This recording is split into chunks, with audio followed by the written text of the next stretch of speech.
예, 오늘은 마태복음 5장 5절입니다. 마태복음 5장 5절.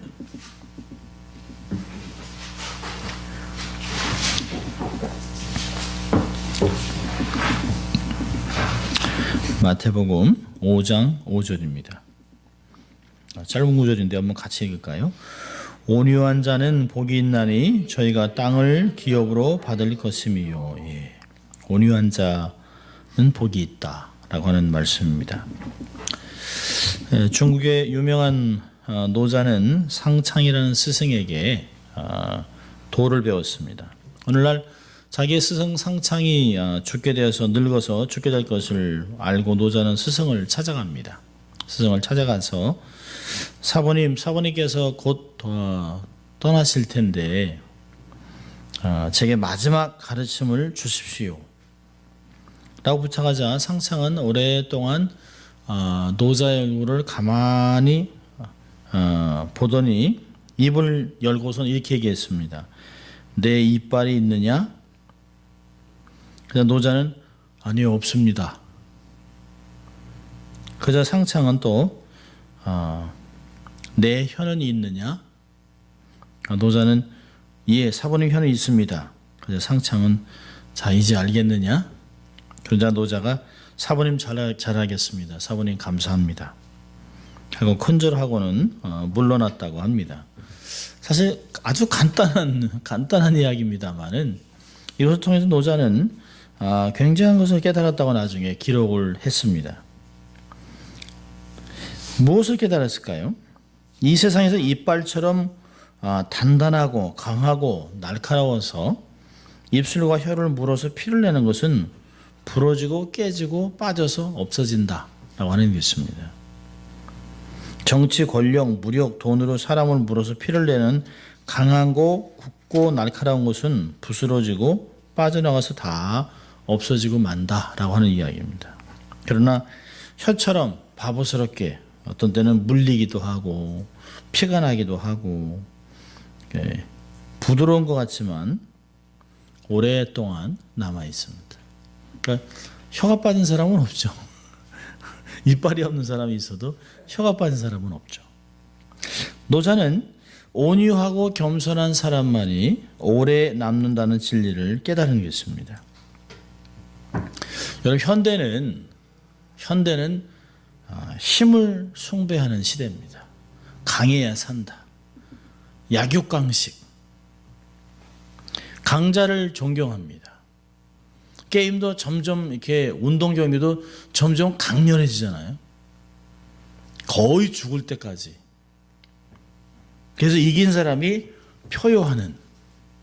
그러니까 결국은 이겨야만 1등을 해야만 올라서야만 유명해지는 시대가 된 것 같습니다. 그러다 보니까 약자는 기억하지 않습니다. 약자는 경멸하는 것이 오늘날 철학입니다. 옛날에 신문에 그런 기사가 난 적이 있어요. 광고죠. 2등은 기억하지 않는다. 참 무서운 말씀이죠. 1등만 기억한다는 게 1등만이요. 2등은 역사 속에서 아무도 기억하지 않는다. 그러니까 무슨 수를 써서라도 1등을 해야 된다는 거죠. 그러니까 모든 사람을 짓밟고라서도 올라서든지 앞서든지 1등을 해야 되는 것이에요. 그러니까 팔복은 계속 우리가 봅니다만 세상의 복과는 아주 참 상충되는 내용들입니다. 정말 어리석고 바보 같고 그렇게 살아서 될까? 특별히 오늘 같으면 온유한 자. 참 온유한 자는 우리가 생각해보면 밤낮 이용만 당하고 어떤 면에서는 바보 소리를 듣게 됩니다. 근데 예수님께서는 온유한 자가 복이 있다라고 얘기합니다. 이 사람들이 결국에는 땅을 기업으로 받게 된다. 그러니까 우리의 세상적인 마인드로 빠르고 강하고 새로운 것 이런 것들을 우리가 숭상하고 있는 시대에서는 온유하고 져주고 부드러운 것은 힘이 없다고 생각하죠. 참 이렇게 어릴 때 보면 가끔 그런 얘기합니다. 아우 저놈은 저 순에 터져가지고 밤낮 이용만 당하고 저 세상에서 어떻게 살아갈까. 정말 사람들한테 많이 이용당하는 것 같아요. 그런데 그것이 오래 지나 보면 그 사람의 진가를 세상이 다시 평가하는 것들을 봅니다. 강하고 앞서서 막 엎질러 가는 사람들을 많이 따르다가 어느 순간부터 아닌 것 같다라고 하는 것들을 표현한 것들을 보게 됩니다. 세상의 지혜로운 삶, 또 하나님이 이야기하는 하늘나라의 삶의 방식은 완전히 다릅니다. 오늘 구절을 보면 온유한 자가 정말 복이 있을까? 아닐걸. 그렇게 살면 망하지. 그래도 아주 영악하게 살아내야 되지 않나. 뭐든지 다 퍼주고 뭐든지 다 포기하고 뭐든지 다 그렇게 하고 순둥이 같이, 그건 쉽지 않은 일이에요. 요한 칼빈은 이렇게 얘기했어요. 온유란 부드러운 마음으로 살며 노하기를 더디하며 절제하는 것. 너무 정확한 것 같아요. 근데 지금 현대사회는 이에는 이, 눈에는 눈 이렇게 생각합니다. 요만큼도 손해보지 않고 또 요만큼도 손해보지 않고 또 잘못하면 저 사람한테 흠잡힐까봐 손해볼까봐 사람을 믿지 않는, 그래서 스스로 보이지 않는 담들을 쌓아놓고 그렇게 살아갑니다. 저희들 자랄 때만 해도 아파트 그러면 쫙 복도로 해가지고 그 집이 한 10개, 20개 이렇게 다 문이 있었단 말이에요. 나오면서 아침에 나오면 안녕하세요 하면서 대개가 한 아침에 나갈 때 되면 쫙 나오죠. 근데 요즘은 많아봐야 2집. 그러니까 엘리베이터를 많이 만들어 놨습니다. 요즘 비싼 아파트는 자기 집만 열리게 돼 있답니다. 자기 집만. 그러니까 옆에 집도 아니고 자기 집. 그러니까 엘리베이터를 큰 아파트에 한 층에 하나씩만. 그러니까 누가 사는지도 전혀 몰라요. 또 옆에 사는 사람이 누가 사는지 알고 싶지도 않고 내가 누군지도 알리고 싶지도 않습니다.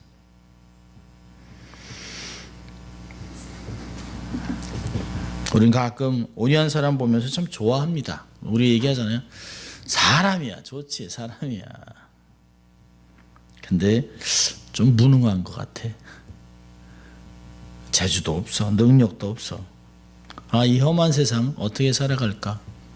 어이구 라고 하는 이야기들을 자주 듣게 됩니다.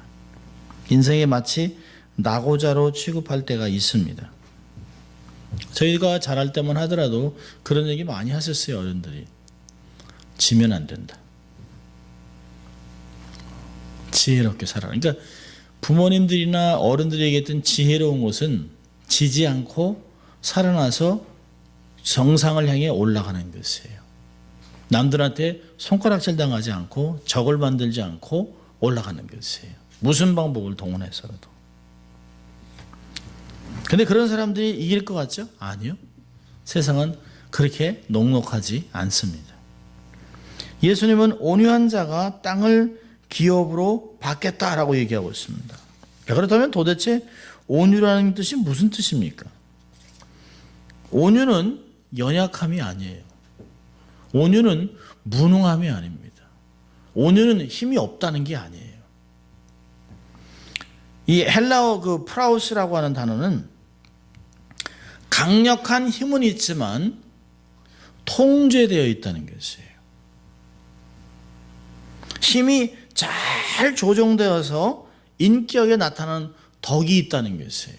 힘이 없는 게 아니에요.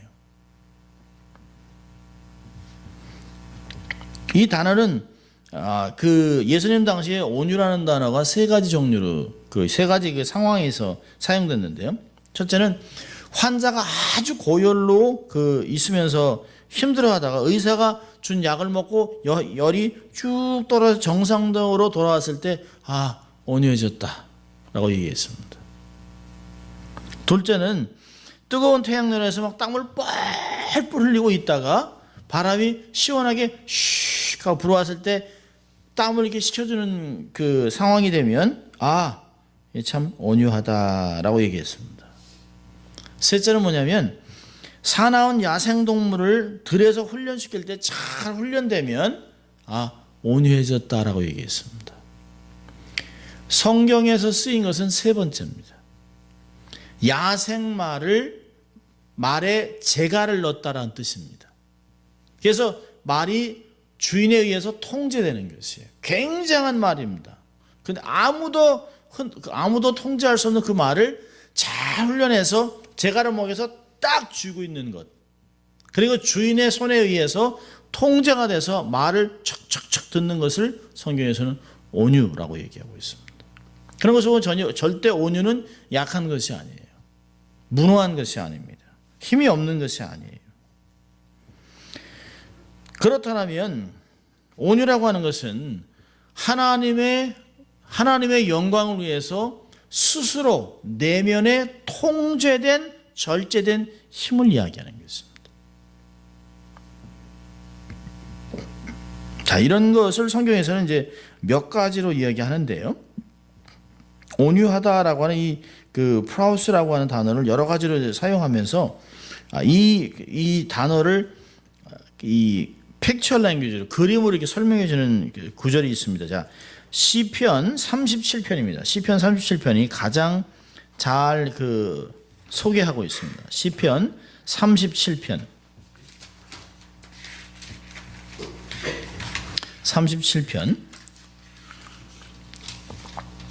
1절부터 우리가 한 8절까지를 보면 이런 말씀이 있습니다. 시편 37편 1절부터 8절입니다.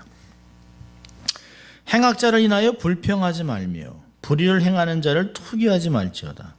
저희는 풀과 같이 속히 배임을 볼 것이며 푸른 채소같이 쇠잔할 것이미로다. 여호와를 위하여 선을 행하라. 땅에 거하여 그의 성실로 식물을 삼을지어다.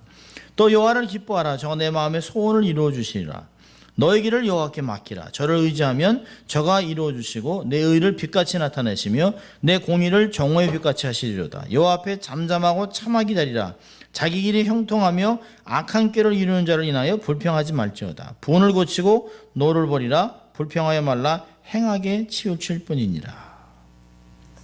자, 그리고 악인에 대해서 얘기한 후에요. 11절에 이렇게 합니다. 9절은 행악하는 자는 끊어질 것이나 여호와를 기대하는 자는 땅을 차지하다. 10절에 보니까 잠시 후에 악인이 없어질지니 내가 그것을 자세히 살필지라도 없으리로다. 그리고 11절에 얘기합니다. 오직 온유한 자는 땅을 차지하며 풍부한 화평으로 즐기리로다. 이 말씀이 마태복음 5장에 있는 5절 말씀과 같은 맥락에 있는 것입니다. 그러니까 마태복음 5장에서 온유한 자가 복이 있나니 저가 땅을 유업으로 받을 것이며 하는 말을 이 말씀을 배경으로 하는 것이에요. 자, 시편 37편에서 이야기하는 건 뭘까요?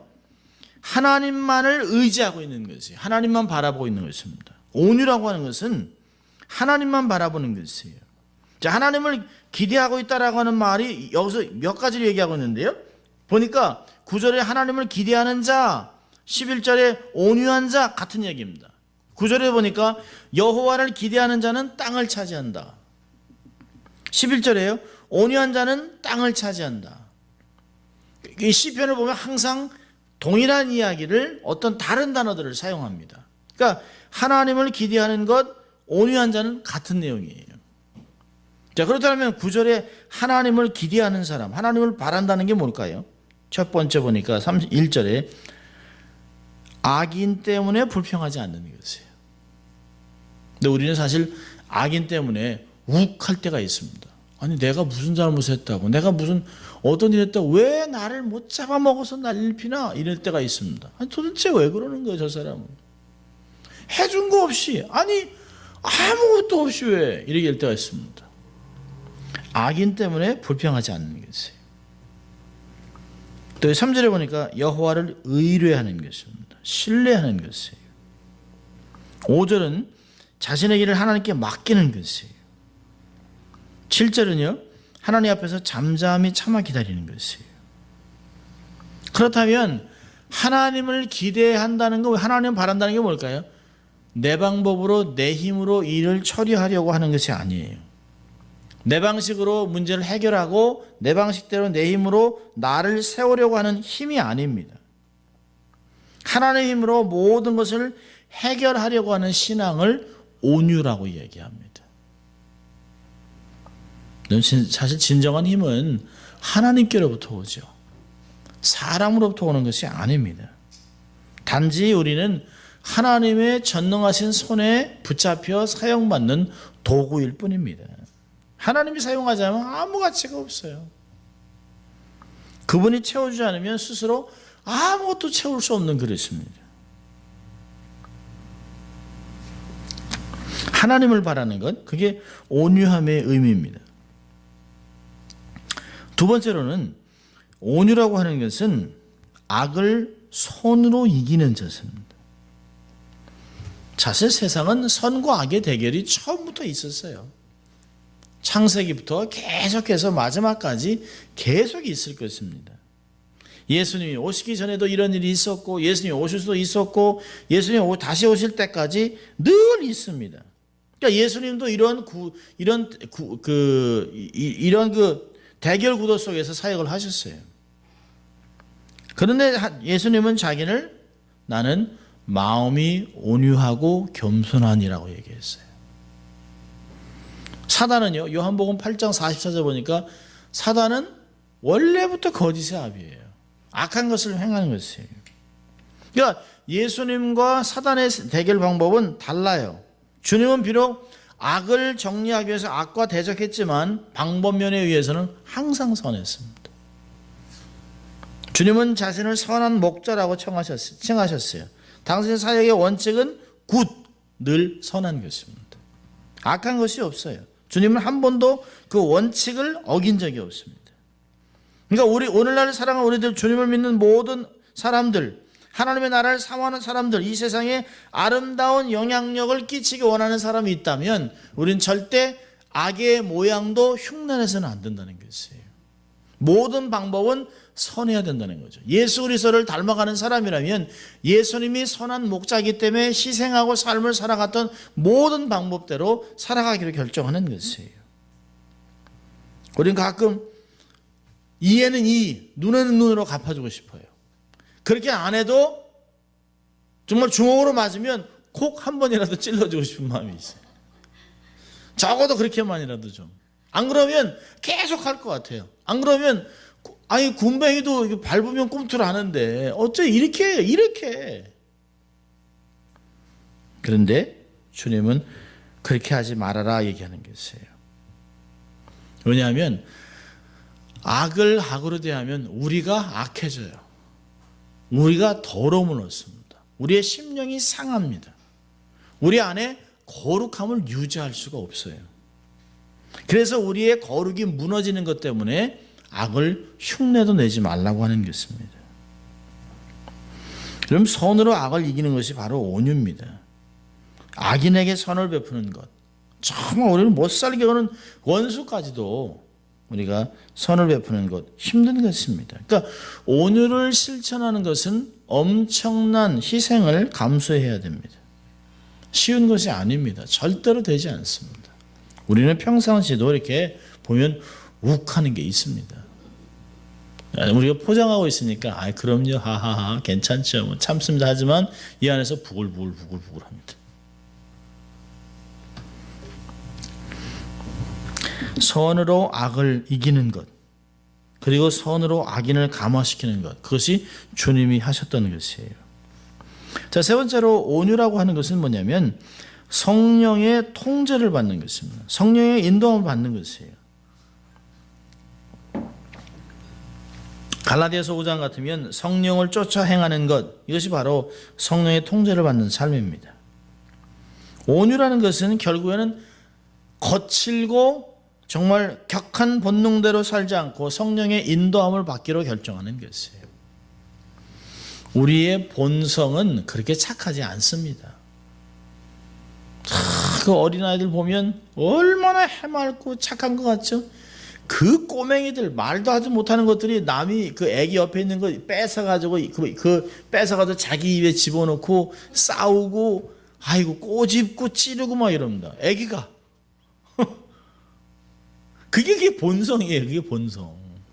그러니까 어린애들은 자기의 본성을 커버할 수 있는 힘이 없어요. 그냥 있는 그대로 살아요. 근데 어른들은요, 자기의 본성을 잘 포장할 뿐이지 본성은 변하지 않습니다. 원래 태어나기를 악인으로 태어나는 것이에요. 정말 우리는 죄로 가득한 마음에서 악독을 다 표현하면서 살아갑니다. 시간이 지나가면서 표현할 수 없는 곳에서는 표현해서는 안 되는 곳에서는 표현을 안 할 뿐이지 그렇지 않으면 마음껏 토설합니다. 여행을 하다 보면 팀들하고 전도여행을 하거나 선교여행을 하면 가끔 깜짝 놀랍니다. 아니 그렇게 순한 사람이 아니 그렇게 점잖은 분이 아니 여기 와서 어떻게 저런 아니 어떻게 현지인들 대하는 거 보면 막 이럽니다. 그것뿐만이 아니에요. 어떤 일이 틀어지면 막 폭발을 하는데요. 막 벽에다 머리를 막 박아요. 자기를 견디지 못하는 거예요. 자기가 막. 그리고 막 벽을 막 치고 막. 그래가지고 벽에다 이렇게 막 자국을 내고 막 그럽니다. 자기도 그리고 나서 자기도 제정신이 들어가서 이게 어째 내가 이런 일을 했을까. 근데 다 우리는 동의하죠. 원래 그랬던 거예요. 원래 우리의 모습이 다 이렇게 드러나는 거예요. 그러니까 우리의 모습은 이렇게 그냥 맑은 물 같은데 손으로 이렇게 휘휘 치면 안에 있던 막 밥알이 막 올라오는 막 그런 그 우리의 내면이 그런 모습이에요. 평상시에는 쫙 가라앉혀 놨다가 좀 막 덜컹하고 흔들리고 막 저놓으면 막 뭐 닭고기 뭐 이런 게 막 올라오죠. 우리 안에서 막 표현할 수 없는 지저분한 것들이 막 올라오면 다 버려야 되는 것들. 사람들 속에는 건드리면 폭발하는 뇌관이 있습니다. 그래서 자기의 약점이나 어떤 그 수치를 자각하면 화를 펄컥 냅니다. 상한 감정은 너무 예민해서 살짝 건드려도 펄펄 뜁니다. 특별히 자기가 싫어하는 사람, 미워하는 사람하고 비슷한 행동만 해도 그 사람 자체가 싫은 거예요. 그 사람 자체가.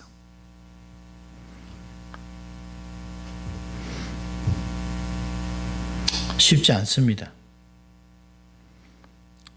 관대하게 살아야 되는데요. 쉽지 않습니다. 그래서 갈라디아서 5장 18절은 너희가 만일 성령의 인도하시는 바가 되면 율법에 아래 있지 않는다. 성령의 통제함을 받지 않으면 우리의 본성을 통제할 수는 힘이 없어요. 성령의 충만함을 받지 않으면 성령의 어떤 그 지배함을 인도함을 받지 않는다면 우리의 본성은 우리 안에 야생마 같이 12마리의 야생마가 막 각 방향으로 막 흘러가고 싶으면 막 뛰어 우리의 삶을 황폐하게 만들어 놓을 수 있다는 것이. 여러분 우리 하나님이 우리의 내면에 주신 엄청난 힘들이 있습니다. 그건 창조 능력도 있고 말하는 능력도 있고 생각도 있고 새로운 것을 행할 수 있는 다양한 일들을 행할 수 있는 힘들이 있어요.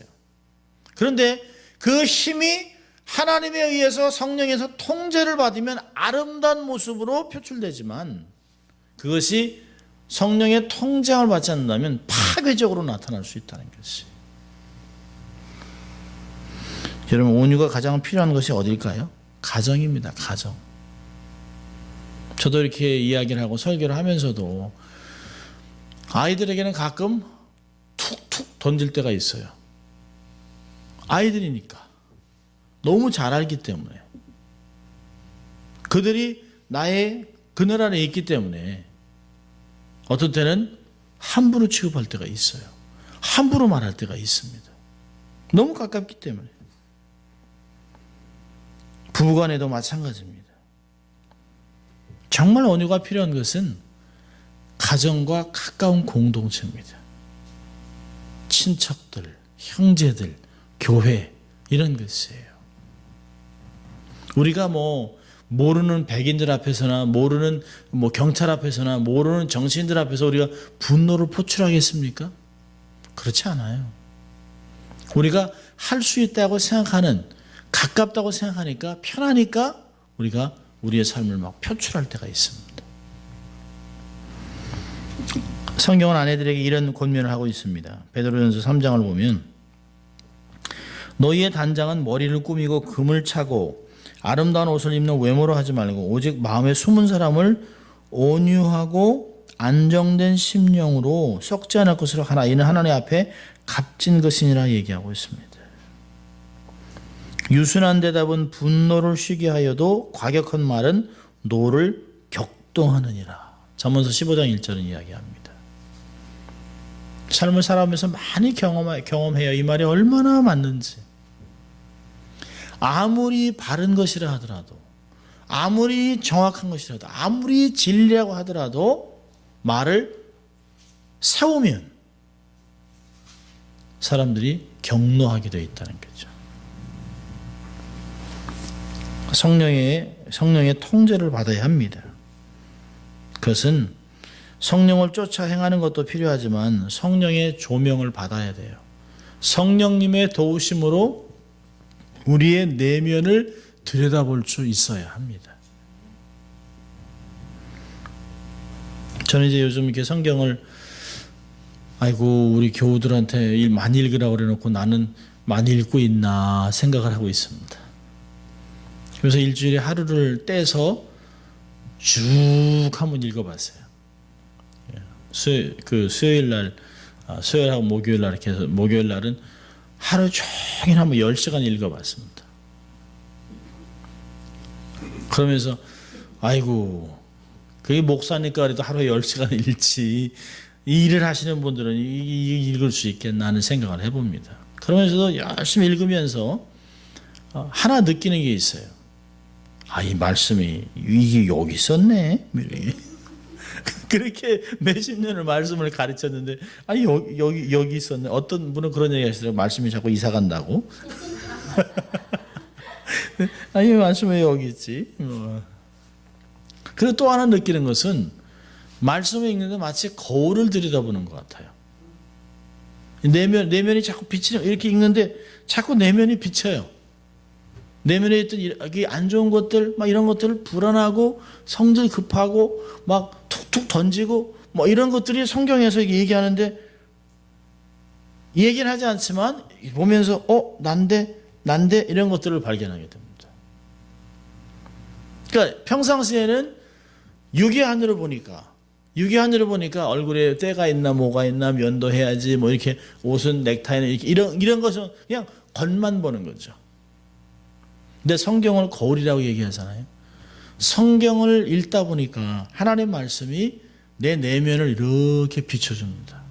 말은 하지 않지만 내면을 비춰줘요. 그러니까 성경을 읽다 보면 말수가 줄어들어요. 성경을 읽다 보면 그렇습니다. 내가 부족합니다. 하나님 도와주십시오. 라고 하는 이야기만 자꾸 내 삶에서 되뇌기는 기도 소리가 나오게 되는 것을 발견합니다. 조금 더 온유해야지. 조금 더 내면을 다스려야지. 아직도 멀었네. 오늘도 내면을 기경해야지. 하나님 오늘도 은혜의 단비가 필요합니다. 옥토로 만들어주세요. 하나님 내 안에 너무 많은 돌짝밭 같아요. 너무 가시밭 같아요. 너무 세상 염려가 너무 많아요.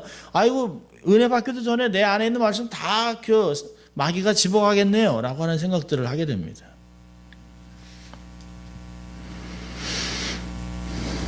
성령님은 이 말씀을 통해서 우리의 삶을 조용하게, 어떤 때는 감동 있게, 어떤 때는 따뜻하게, 어떤 때는 찌르는 칼과 같이 우리의 내면을 자꾸 생각나게 합니다. 놀라운 것은 사단은 우리의 삶을 막 치고 들어오지만 성령님은 인격적으로 동의를 구하세요. 마치 읽다 보면 그렇지, 이게 너지, 고쳐야 되지 않겠냐? 이게 성령님이 아주 인격적으로 말씀하세요.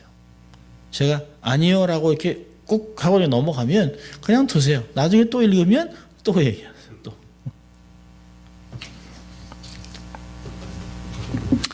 성경에 보면 온유한 자들이 참 많이 나옵니다. 대표적인 분을 세 분을 뽑는다면 첫째는 이제 아브라함입니다. 아브라함. 원래는 모세가 지면에서 가장 온유한 자라고 하지만 우리는 모세가 얼마나 불같은 성품을 갖고 있는지 알아요. 그래서 어떤 면에서는 온유하기보다는 어떤 강직하고 또 어떤 면에서는 아주 결단성이 있고 또 하나님 앞에 엎드리기도 하지만 불의를 보고는 못 참는 그런 모습입니다. 그런데 아브라함은 분노하는 모습이 나타나지 않습니다. 아브라함의 삶 속에는 한 번도 사람들에게 목청을 높이고 싸우는 일이 없어요. 75세가 돼서 하나님께서 본토 친척 아버지 집을 떠나라고 지시할 땅으로 가라고 했을 때도 가요. 조카 롯이 아브라함을 쫓아올 때 데리고 갑니다. 세월이 지나서 두 가정이 다 부유하게 됐습니다. 13장을 보니까 다 서로가 너무 짐승이 많아서 함께 있기가 어렵습니다. 자꾸 종들이 싸워요. 그러니까 아브라함이 롯을 불러다 얘기합니다. 우리가 함께 있기 좀 어렵다. 그래서 짐승도 많고 그러니까 네가 동하면 내가 서하고 네가 좌하면 내가 우하리라. 먼저 택해라. 사실은 강자는 아브라함입니다. 나이로 봐도 자기가 어른인데요. 내가 이쪽을 택하겠다, 넌 이쪽을 가거라라고 해도 되는데요. 늘 약자, 어린 자, 수하 있는 사람에게 넘기는 것을 볼 수 있어요. 그가 롯에게 먼저 선택권을 줍니다. 이 아브라함의 온유함을 나타내는 어떤 모습입니다. 장면입니다. 아브라함이 롯에게 먼저 선택하라고 하자 롯은 소돔과 고모라를 택합니다. 그때는 아직도 뭐 그 에덴 동산 같다라고 얘기했어요. 에덴 동산 같다고. 근데 결국은 아브라함은 이 광야로 이렇게 와 있습니다. 근데 참 어떤 면에서는 그랬겠죠. 아이고 이제까지 쫓아왔던 조카, 어쨌든 간에 뭐 종들이 싸운 거지 내가 조카하고 싸운 건 아닌데 조카에게 멀리 떠나고 나니까 얼마나 허전했겠습니까. 이 피부치 하나 있었던 거. 그런데 아브라함은 난 땅이 너무 안 좋은데 물도 없고 뭐 이런 것도 없어 어떻게 사나 그게 아니에요. 그저 조카 롯은 그 연민이 있었던 것이죠. 그런데 하나님이 그를 데리고 와서 시청각 교육을 시킵니다. 하늘을 봐라. 그 많은 별들을 보고 이 별들이 너에게 아버지 하는 것 같이 그렇게 수많은 자녀를 내게 주겠다. 동서남북으로 봐라. 다 이 땅을 내게 주겠다라고 얘기하는데요. 그 노년의 삶에 그걸 받아들여요. 그리고 상수리나무 마무리 앞에 가서 단을 쌓았다라고 13장 마지막 부분 이야기합니다. 하나님은 이 온유했던 아브라함의 특징은 말씀을 그대로 수용하는 모습이에요. 두 번째는 요셉이라고 하는 사람입니다. 요셉 창세기 45장을 보면 자기 형들에게 배신을 당해서 애굽의 노예로 팔려나갔죠. 최선을 다한 것밖에 없어요. 보디발 장관 집에서 또 그 집사로 충성을 하다 살만하니까 보디발 아내의 유혹을 받아서 그걸 거절하니까 억울하게 감옥살이를 합니다. 그런데 하나님께서 요셉을 궁유히 여기서 마침내 애굽에서 바로 왕을 제외하고 가장 높은 자리에 앉습니다. 최고의 강자가 됐습니다. 그런데 최고의 강자가 된 요셉이 보디발 장관 부인에게 이야기하는 게 성경에 기록이 없어요. 보디발 장관 부인이 얼마나 떨었겠습니까? 내가 그때 당신 어떻게 되는가 다 알지라고 했으면 그냥 집안 쑥대밭 되는 거예요. 근데 보디발 장관의 체면도 세워주고 보디발 장관 아내를 보복하지 않습니다. 또 자기를 팔아넘겼던 형들이 아버지가 죽자 벌벌벌 떱니다. 그리고 와서 얘기하잖아요. 아버지가 살아계실 때 우리들을 잘 대해주라고 선대하라고 얘기했습니다. 라고 얘기합니다. 근데 요셉이 울어요. 요셉이 자기 형들에게 얘기하죠. 내가 하나님을 대신하겠습니까? 내가 형과 형의 자녀들을 내가 다 기르겠습니다. 걱정하지 마시라고 이야기를 합니다. 복수하지 않습니다. 이 요셉의 특징은 뭘까요? 하나님이 모든 것을 하셨다라고 믿는 것이에요. 하나님의 주권을 신뢰하기 때문에 분낼 것도 복수할 것도 없는 거예요. 보복할 일도 없는 것이에요. 그저 하나님의 축복을 흘려보내는 도구로 쓰임받는데 만족합니다. 하나님의 주권 하에 모든 역사와 환경이 조성됐다라고 믿습니다. 최고의 온유한 자는 누굴까요? 예수님이죠. 예수님. 로마 군인이 십자가에 달린 예수님 침을 뱉고 욕설을 퍼붓고 저주를 하고 정말 얼마나 기가 막힌 일이겠습니까? 우리는 누가 우리에게 욕을 해도 분을 내는데 못 찾고 팍 떠는데요. 그 참을 수 없는 십자가에 달려 있으면서도 아무에게도 복수하거나 원망하지 않습니다. 하나님께 저들이 하는 것을 모른다라고 용서해달라고 기도합니다. 그리고 당신의 부르심을 다 마쳤다고 It is finished, 다 이루었다라고 얘기하고 하나님께 갑니다. 십자가가 하나님의 뜻이었기 때문에, 사람을 구원할 수 있는 유일한 길이었기 때문에 십자가를 받아들이셨습니다. 이사야 53장 7절을 예수님에 대해서 이사야는 이렇게 얘기합니다. 자기 곤욕을 당하여 괴로울 때에도 입을 열지 않았다. 우리는 얼마나 변명하고 싶습니까? 아니야, 사실은 왜 그래? 난 이러지 않았어. 원래 그런 의도가 아니야. 억울해. 라고 할 수 있습니다. 우리는 얼마나 조그만 억울한 일을 당하면 이 사람 부르고 저 사람 불러서 찾아가서 변명하고 삼자 대면하고 이게 우리들의 모습이에요.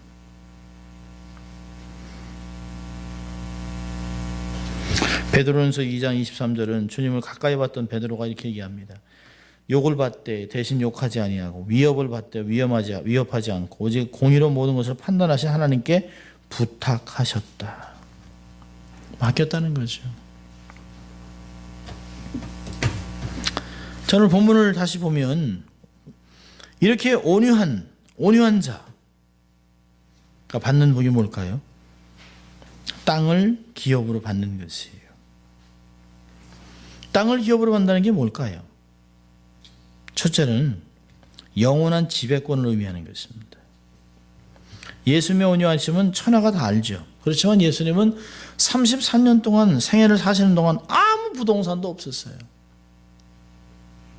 태어날 때 남의 마구간에서 태어났고 돌아가신 후에도 남의 무덤에 묻혔습니다.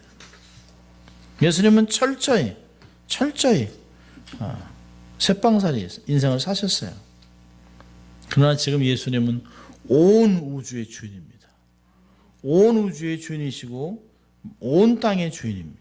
주님은 영원한 주인으로 영원한 지배권을 행사하고 있습니다. 두 번째로 이 땅을 기업으로 만드는 것은 영향력을 이야기합니다. 영향력. 여러분, 예수님을 십자가에 못 박았던 유대인들이나 로마인들은 당대에 끝났습니다. 그들은 전설 속으로 사라졌습니다. 여러분, 징기스칸의 제국도, 나폴레옹의 제국도, 일본 천황의 제국도, 춘추시대 영웅 호걸도, 모든 영웅들도 한때 빛으로 뿌리고 사라지는 유성과 같은 역사 속의 전설에 지나지 않습니다. 그러나 주님의 영향력은 영원히 변하지 않습니다. 오히려 점점 더 영향력이 커지고 넓어지고 깊어집니다. 주님의 오실 때가 가까울수록 주님의 영향력은 엄청납니다. 옛날에는 예수님에 대해서 전할 수도 없었던 아이시스 그 지역, 모든 중동 지역에 얼마나 많은 선교사들이 들어가 있는지 몰라요. 젊은 사람이 가서 22살짜리가 가서 영어로 통역을 하고 그 사람이 그저 주기도문으로 기도를 하는데 사람 병이 나요. 얼마나 마지막 때가 가까웠으면 모슬렘들이 자기가 너무 아프고 어떤 약이 없고 먹을 게 없으니까 그저 누가 백인이건 누군가 와서 자기들을 도와주겠다고 하면 그냥 받아들여요. 기도해 주겠다고 하는데 기도해달라고 약이 없으니까. 그런데 손을 대고 기도하는 것도 아니에요. 그냥 그걸 보고 주기도문을 외웁니다. 주기도문을. 그리고 예수님의 이름으로 기도를 하는데 당사자는 다 낫다는 거예요. 자기도 놀래고 안 아프다는 거예요.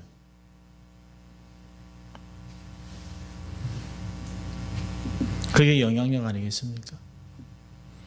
이전에는 도저히 선교사들이 할 수 없었던 그런 곳에 우리는 아니 전쟁이 나고 난민이 있고 어떻게 이게 마지막 때 주님이 오셔야 할 텐데 주님이 없이 어떻게 평화가 이루어질까? 수많은 적십자 이런 사람들이 많이 가서 빵과 약을 나눠줘도 난민들의 문제를 해결할 수가 없어요. 그들의 모든 문제를 해결할 수가 없습니다. 그런데 복음이 그들의 삶을 뒤집어 놓고 있습니다. 예수 그리스도의 보혈이 그들의 삶을 회복시키고 있어요. 수많은 사람이 진정한 하나님이 누군지를 알아가기 시작합니다. 예수님뿐만 아니죠. 예수님 외에 그들을 따랐던 수많은 사람들, 크리스천들도 엄청난 영향력을 지금도 발휘하고 있습니다. 예수님의 이름, 예수님의 권세, 예수님의 명예가 이 땅에 계속해서 영향력을 끼치고 있습니다. 마지막으로는 종말론적인 승리를 의미합니다. 땅을 기업으로 간다고 하는 것은 종말론적인 승리예요. 강포한 바로와 온유한 모세의 대결에서 결국 모세가 승리합니다. 강포한 사울과 온유한 다윗의 대결에서 다윗이 결국 승리합니다. 강포한 유대인들과 온유한 스데반의 대결에서 스데반이 결국 승리합니다. 이런 승리는 종말론적인 승리를 이야기하는 것이에요. 사람들이 승리를 인정하는 그런 승리가 아니라 최후의 심판자이신 하나님의 승리를 인정하신 것입니다. 이렇게 땅을 기업으로 얻는다는 것은 진정한 의미에서 승리, 하나님이 최후로 승리해 주신 종말론적 승리를 의미하는 것입니다.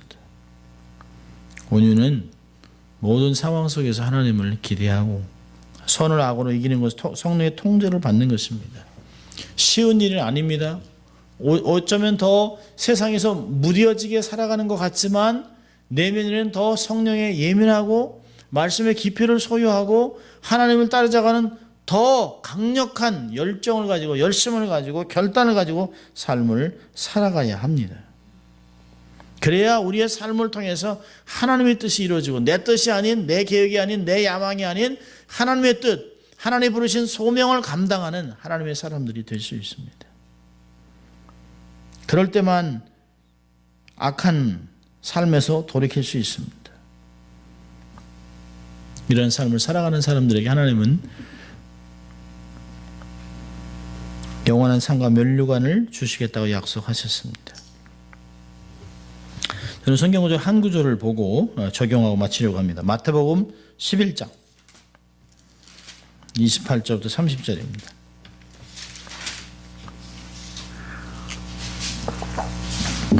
이 구절 안에 적용이 다 있습니다. 마태복음 11장 28절부터 30절까지입니다. 우리 같이 읽죠. 수고하고 무거운 짐진 자들아 다 내게로 오라. 내가 너희를 쉬게 하리라. 나는 마음이 온유하고 겸손하니 나의 멍에를 메고 내게 배우라.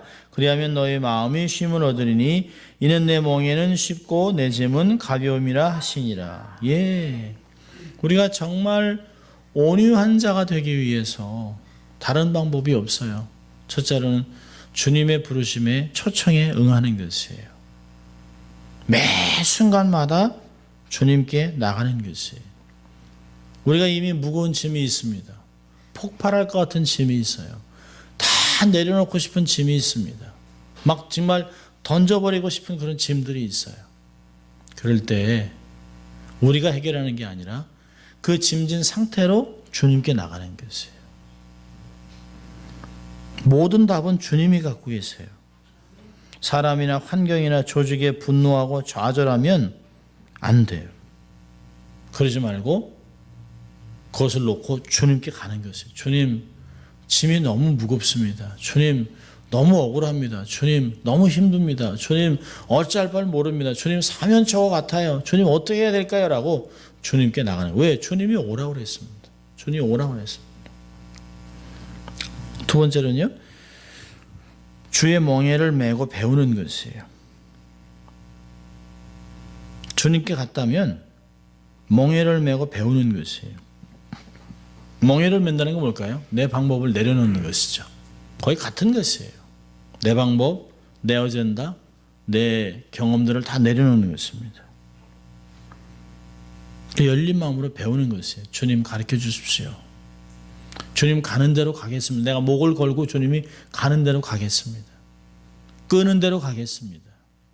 라고 하는 것입니다. 그렇게 되면 마음이 쉼을 얻습니다. 마음이 평온해집니다.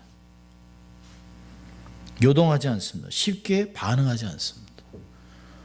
폭발하지 않아요. 그러니까 여러분 보세요. 우리가 마음이 평온하면 밖에서 큰 소리가 나든 아이들이 앵앵거리든 뭐 어떤 일이 벌어져도 괜찮아요. 좋은 것을 먹는데도 마음이 불안하면 얼마나 힘드는지 몰라요. 어떤 때 우리는 가끔 그러잖아요. 너무너무 좋은 상황인데 팍 하고 폭발을 해버립니다. 그럼 이럴 때가 아닌데 왜 이렇게 한번 해가지고 이 좋은 분위기를 다 망치나. 근데 인생을 살아가면서 그럴 수 있습니다. 우리가 마음이 편해질 수 있는 방법, 온유함을 유지할 수 있는 것은 주님께 지속적으로 나가서 멍에를 메고 배우는 것입니다. 그럼 주님이 얘기한 대로 나는 온유하고 겸손하다. 여러분, 온유와 겸손은 동전의 양면입니다. 겸손이라는 건 뭘까요? 겸손이라는 건 밖에서 우리의 삶에 들어오는 걸 막는 완충 역할을 합니다. 밖에서 이렇게 막 우리에게 막 욕을 하고 어려움을 하면 옛날 여러분 통통배 있죠. 이게 뭐 한강이나 바닷가 같은 통통배가 있잖아요. 배 옆에다가 타이어들을 묶어놨습니다. 타이어. 왜 그랬을까요? 뱃길이 부닥쳐서 깨지지 않게. 겸손이라는 건 그런 것입니다. 온유는 뭘까요? 온유는 제동장치입니다. 내면의 제동장치. 밖에서 오는 것을 겸손으로 한번 제가 부족해서 그렇죠 라고 이렇게 해서 막아낼 수 있는 힘이 있다면 안에서 폭발해 나오는 힘을 쫙 밟을 수 있는 브레이크, 그건 온유라고 합니다. 이 두 가지가 함께 주님이 왜 당신이 온유하고 겸손한 걸 얘기하는 것을 알아야 됩니다. 우리가 제동장치만 있어서는 안 돼요. 완충장치만 있어서는 안 돼요. 두 가지가 한꺼번에 다 작동을 해야 밖에서 오는 것이 내 내면을 흔들어 놓지 않고 이런 것들이 내면에서 폭발하지 않는 것이, 자기의 어떤 욕망이나 자기의 체면 때문에 폭발하지 않는 일이 있을 수 있다는 거죠. 주님에게 갈 때만 우리는 너무너무 정말 주님과 같은 삶을 살아낼 수 있습니다. 우리가 정말 주님께 나가서 멍에를 메고 온유한 자가 돼서 주님과 함께 마지막 종말론 중에 승리를 감당한 삶이 될 수 있기를 주의 이름으로 축원합니다. 기도하겠습니다. 하나님 아버지 감사합니다. 오늘도 하나님 저희들을 부르셔서 마지막 때 주님의 산상손에서 가리킨 펄벅들을 보고 온유한 자가 되어 복을 받을 수 있도록 주님 축복해 주시기를 소원합니다.